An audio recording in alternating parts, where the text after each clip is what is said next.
And in 1941, he convinced mob bosses to invest $3 million in a hotel casino there in Las Vegas. And he is considered by many the father of Las Vegas, from what I've read. So let's go down to his crypt here.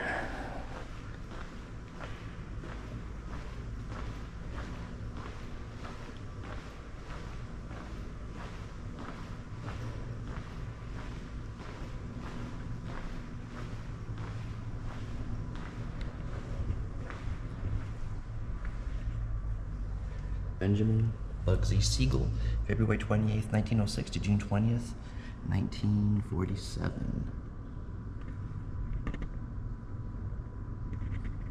And it says, in loving memory from the family.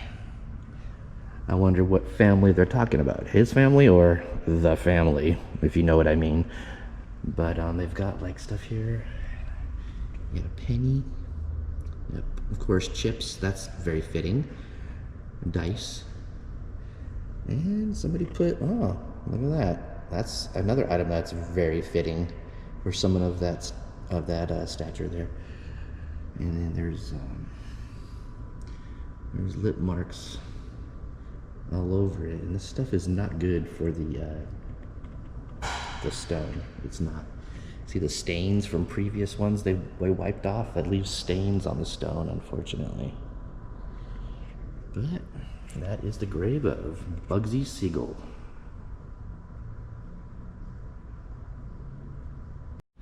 And on the way out, it looks like I found another one of yesteryear Las Vegas, Moe Sedway, 1894 to 1952. He received notoriety for his part in managing with his partner Gus Greenbaum the Flamingo Hotel and Casino in Las Vegas, Nevada. At one point, he was instrumental in financing the construction of the hotel under his management. The hotel had a $4 million profit in the first year. Wow. Since he had close colleagues in organized crime, he was labeled a gangster or mobster. Wow, man. He had part in the Flamingo Hotel. And of course, very fitting, there's cards at the top of his stone. As a youth, he was in a street gang with 12 years younger Benjamin Bugsy Siegel. So they have a connection there too. Wow. So here we go, another one that was responsible for Las Vegas the way it is today. The Flamingo Hotel Casino sold for $9 million in 1954. In 1958, his partner Greenbaum and his wife were murdered in their home. Organized crime ties? Yeah, maybe, huh?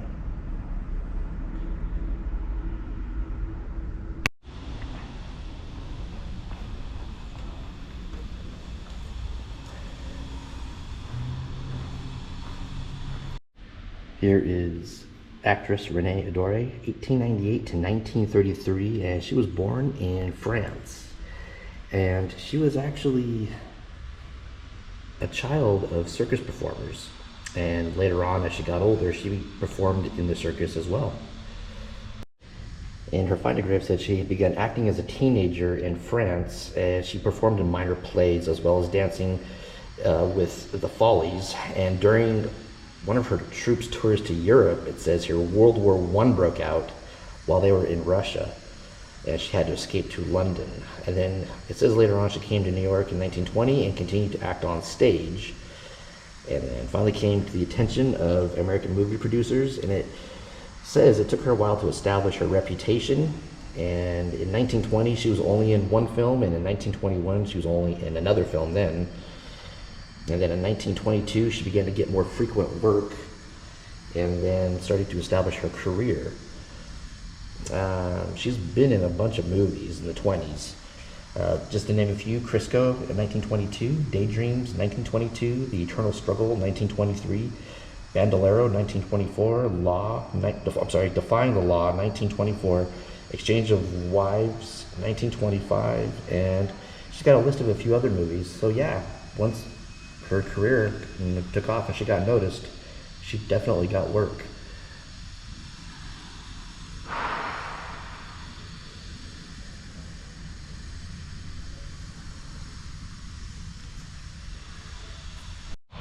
got George D. Wallace, 1917 to 2005. It says his most recognizable role was as Commando Cody in the serial Radar Men from the Moon in 1952. And his leather jacket and rocket pack and silver bullet-shaped helmet inspired Billy Campbell's costume in The Rocketeer in 1991, and he also acted on Broadway as well.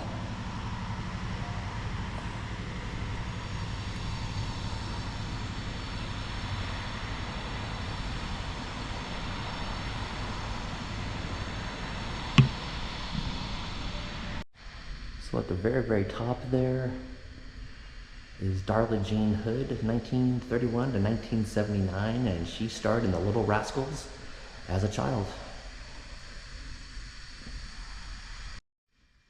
She was an Oklahoma native and made her debut as Darla in The Little Rascals art gang comedies at the age of 4 years old and continued the role until 1941. She also became a professional singer as an adult and appeared regularly on television shows.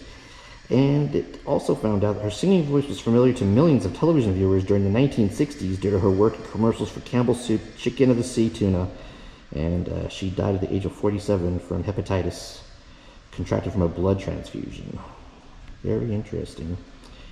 She is in the Abbey of the Psalms, Sanctuary of Light, G4, Crypt 7213 on the top. Jesse L. Lasky, 1880 to 1958, beloved son of California who in 1913 headed the company that produced the first-length motion picture made in Hollywood. His greatness never lacked simplicity. Carry the song along, the passage, you with the soul of all there is in glory forevermore. Important figure here in Hollywood history. And there's Charlie Chaplin Jr., 1925 to 1968. And he was an actor in his own right. He had a credit of about 13 films to his credit. Actually even starring in a movie with his father in 1952 called Limelight. And he is actually interred here with his grandmother, Lillian Gray. And he died of a pulmonary embolism in 1968.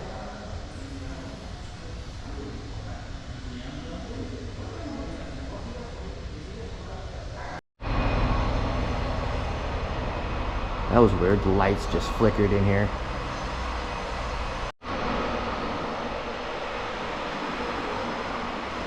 Yeah, that's weird. Got the final resting place of Basil Dickey. It says he was a screenwriter and penned over 140 scripts during his career. He collaborated on Perils of Pauline, 1914, and Flash Gordon Conquers the Universe in 1940. So, and he has a whole list of credits that, you know, he's written as well. But that's Basil Dickey. Pretty well-known screenwriter.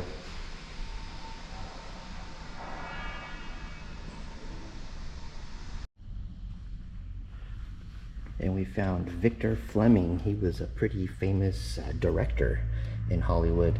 He directed The Wizard of Oz and Gone with the Wind, and got the award for Best Director. The Academy Award for Best Director he received. And then that's his wife. And then daughter, Victoria, 1935 to 2013. Lucille, 1895 to 1966. And somebody very nicely left this note. Thank you, The Wonderful Wizard of Oz, 2023.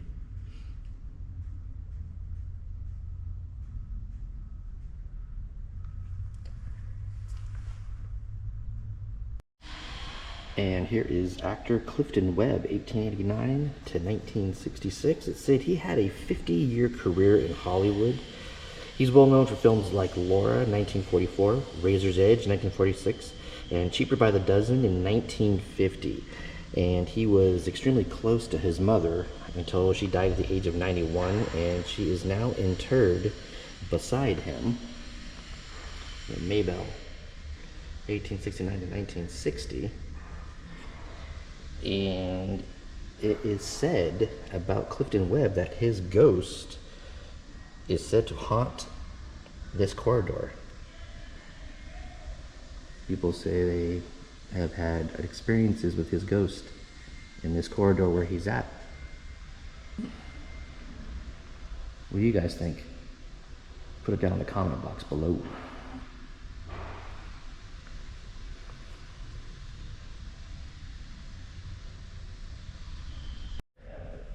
Here is guitarist Dick Dale, known as the king of surf guitar.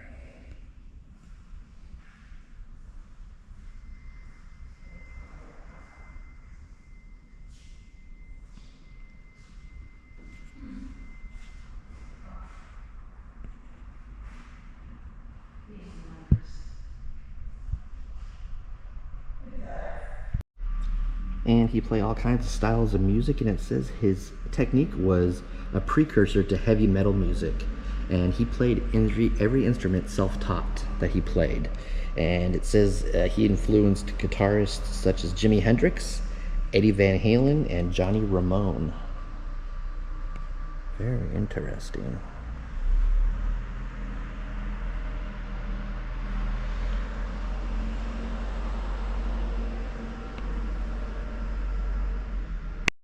And here's the grave of Alberto Valentino, older brother of Rudolph Valentino, 1892 to 1981. And it says he was an actor and studio worker, and he is actually here with his wife, Ada. A little bit of nugget. I wonder how many people actually know this and come here to visit him.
Here is Larry Fine from Three Stooges, 1902 to 1975. I loved the Three Stooges. I used to watch the reruns on TV all the time.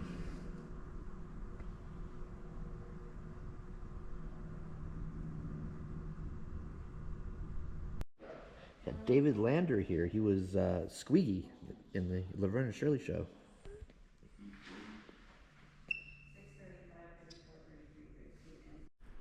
And we have Francis Young, 1914 to 1993, I think. And Edwin, 1913 to 2012. And there's a picture of them. Beautiful.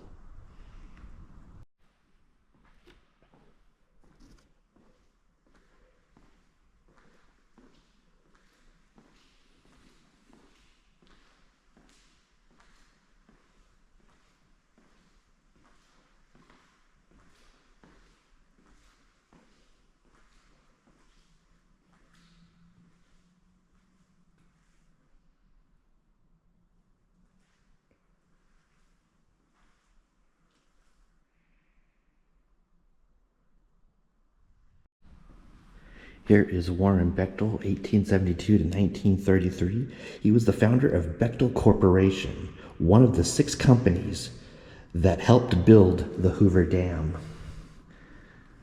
So he helped build the Hoover Dam. There's an urn up there in the window as well. There's a Kenneth up there. It looks like Kenneth up there in the urn, and Clara down below. 1873 to 1941.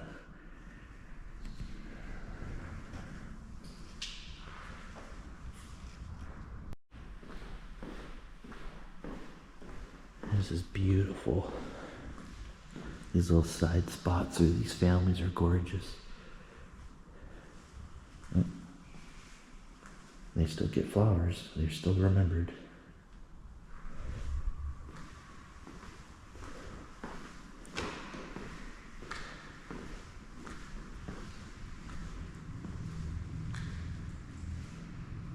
Wow.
Oh, looks like the skylight is leaking. They've got these pans down here to catch it.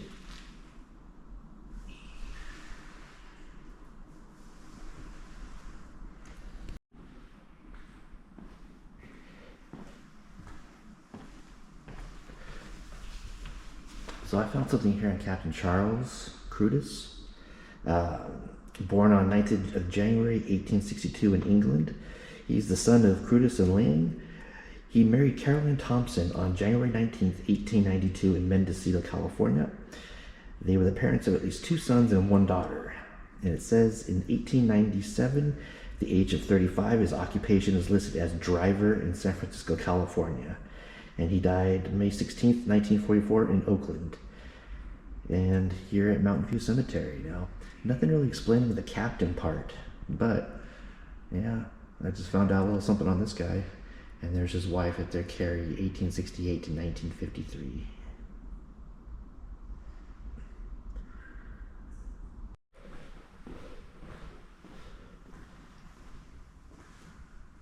Wow, this is beautiful. Landsberger family. It's got to be cremations. There's nothing else in here. There's a bunch of people's names on this.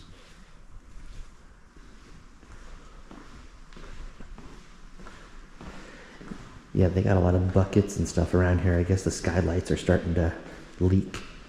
So I guess they got a lot of work ahead of them when the weather dries up to repair these skylights.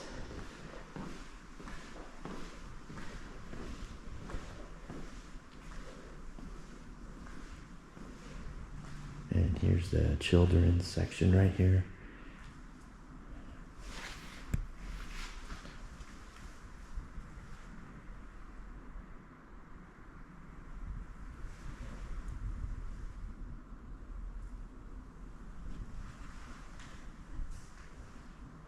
Yeah, you could tell the openings are smaller around. There's like a children's one. And then here's the adult one right here. These are the adult size ones. You can tell how much smaller the child one is.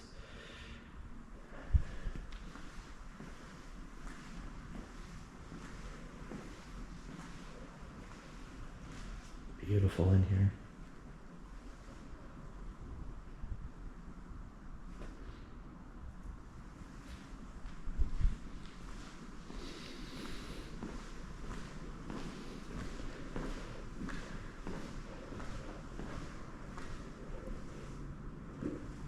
Wow, there's a shot of the big plate glass window here with the pillars.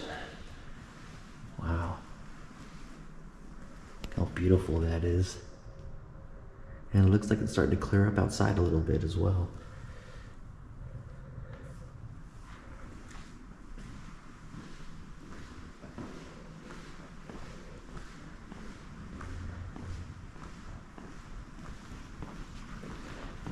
Oh yeah, another pan to catch water.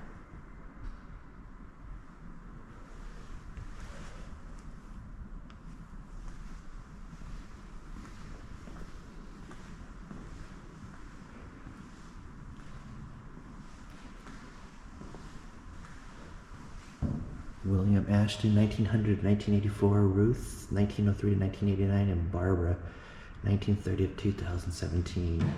So this is probably William and Ruth right here.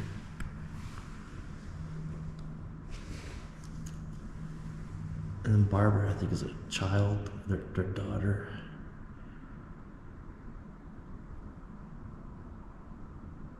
Beautiful picture.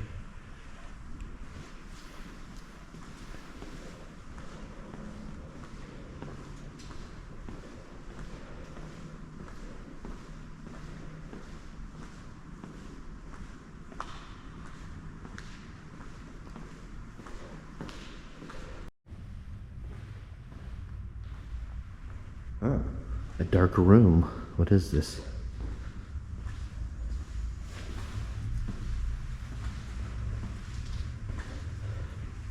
Oh, it's just a flower room. Kind of dark and creepy in here. They got the sink. They got clippers. And here's the little holders. I think these are probably worth some money. I'm surprised they leave them out like this.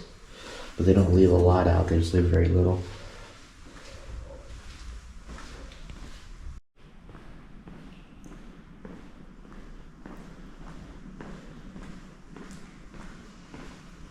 Wow.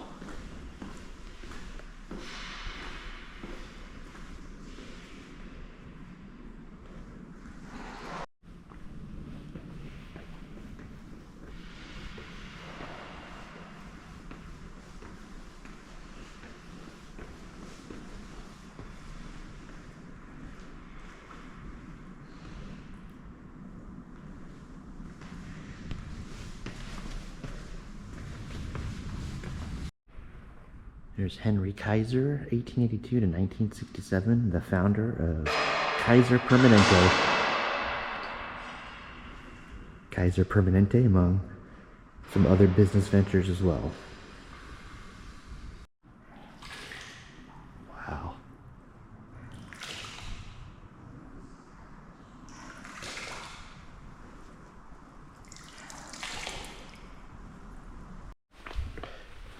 And here is the Ghirardelli family again, another grave. We're looking at Joseph, 1853 to 1906. He was the son of Domenico Ghirardelli, the founder of Ghirardelli chocolate. And this is the son, Joseph.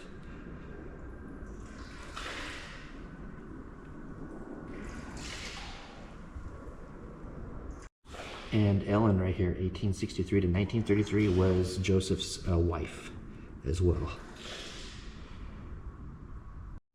And down here at the bottom, Joseph was Joseph Jr., Joseph's son, 1886 to 1967.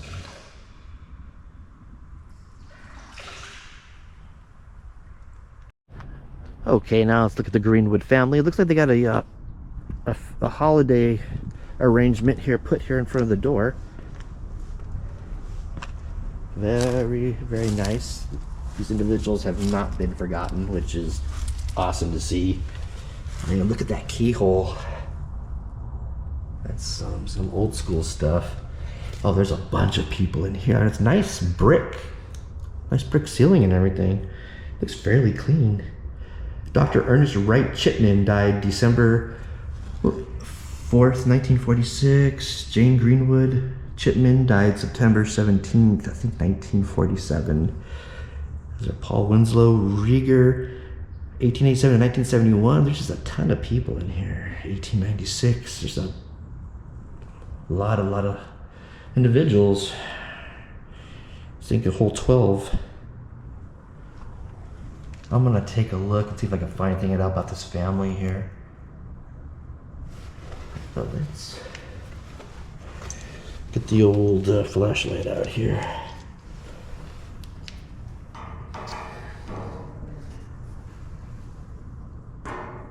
Beautiful.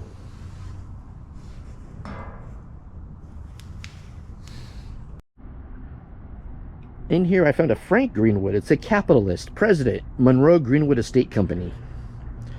Very interesting. It says he lived in Oakland. Let's see, going down the line here on Find a Grave. I found him on Find a Grave. Just stuff about his addresses and stuff. But that's all we have so far. But yeah, capitalist.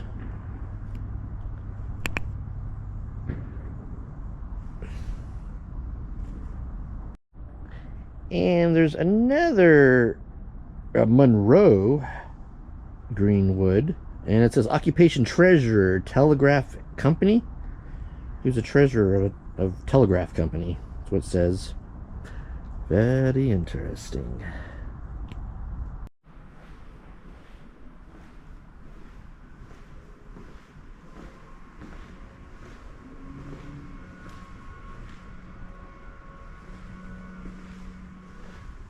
Wow.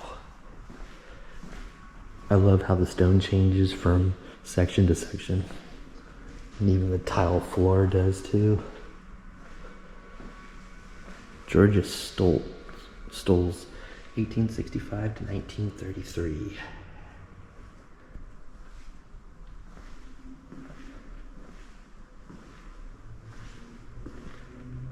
Walter Thompson, 1853 to 1918.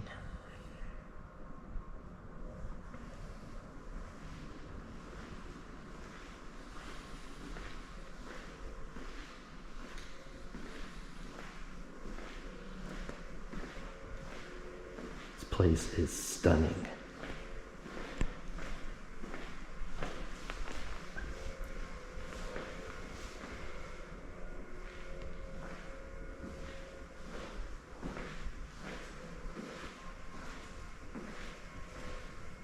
Philip Lathrop healed 1882 to 1927. He's the only one in here that I can tell.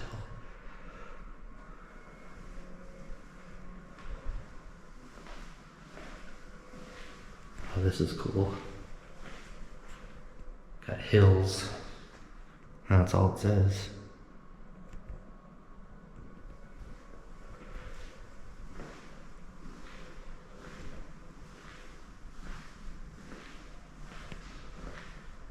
Huh. Samuel Knight.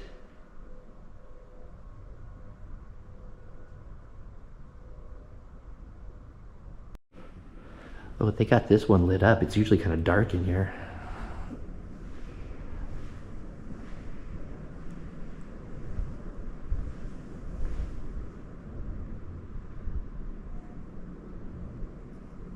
Oh, I see what they're doing. They're putting niches in here so they got more lights.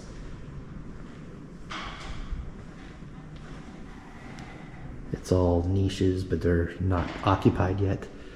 They just put these in here.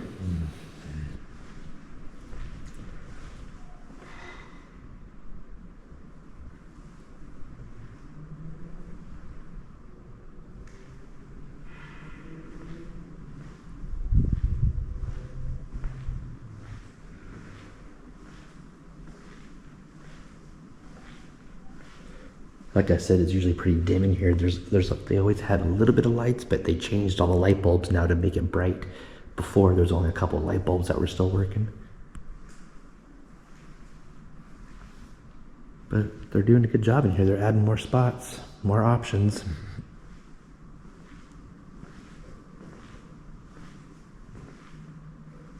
Keep hearing a creaking door.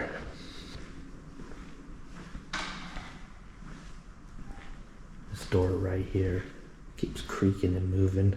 I guess the draft keeps pushing it.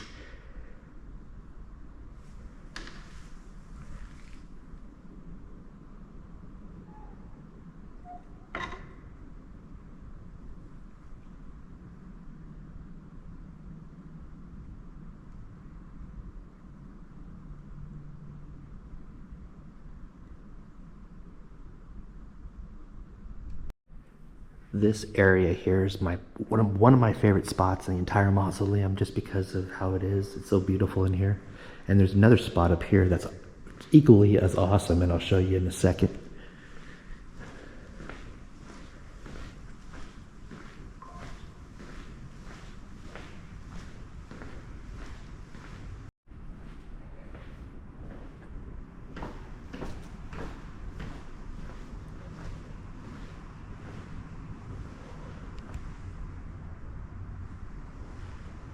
Wow.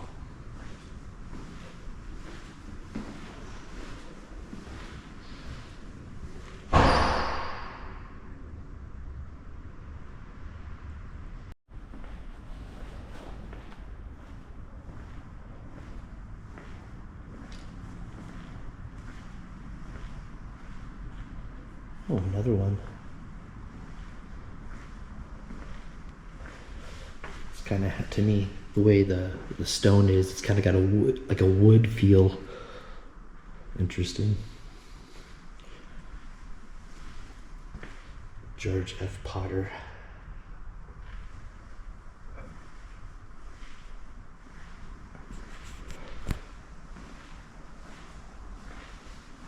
Lyle E. Kindorf, 1912 to 1946.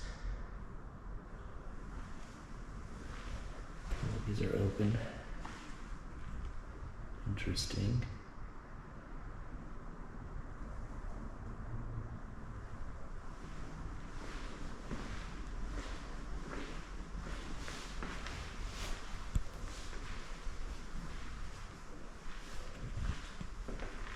Got Hopkins. And a beautiful window here.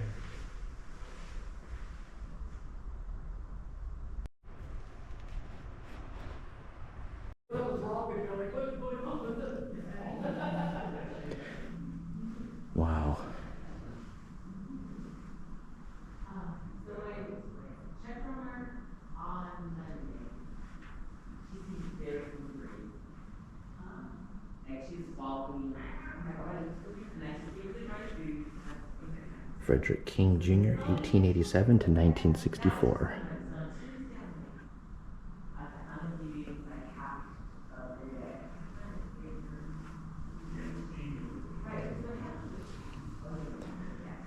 This is incredible in here.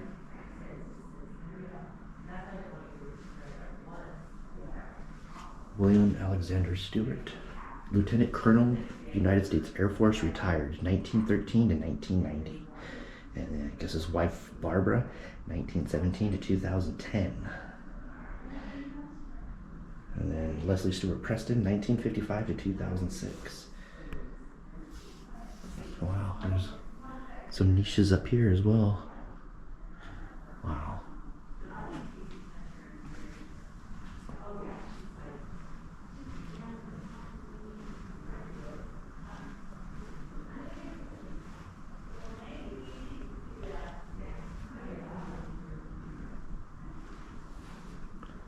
Wow, it's beautiful.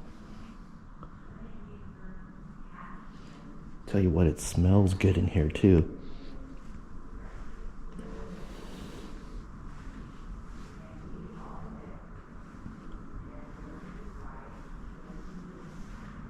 Wallace Tuttle, 1913 to 1945.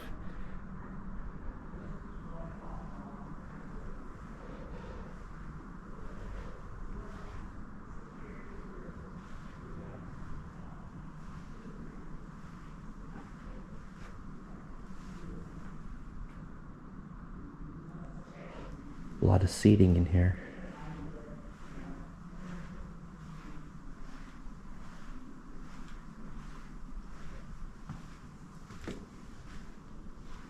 Oh my. Oh, there's a big chapel down here too, looks like, where they could have the services. There's chairs lined up.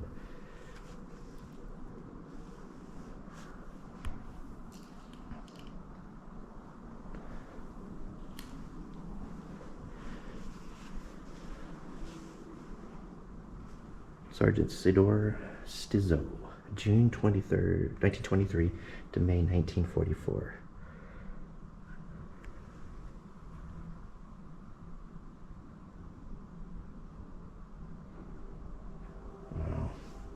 between the rail and these. This must be hard to put somebody in here with this railing like this close.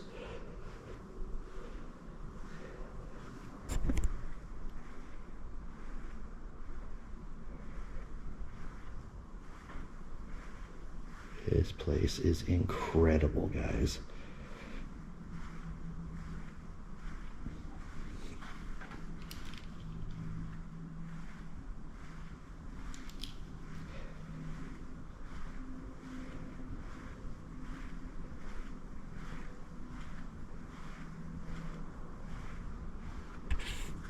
I love the nameplates, are really pretty.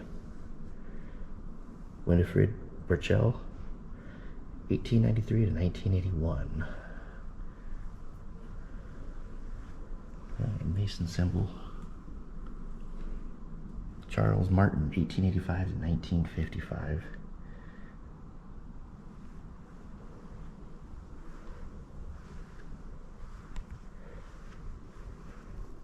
I wonder if the railing comes out or something when they have to put somebody in, because it's very close when they have to inter somebody.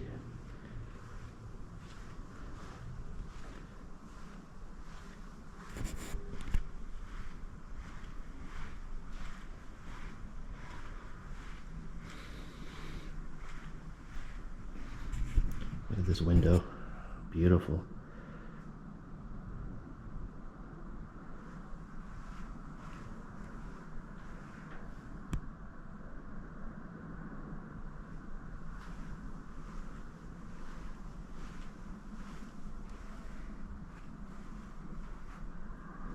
A lot of nice comfy seating in here.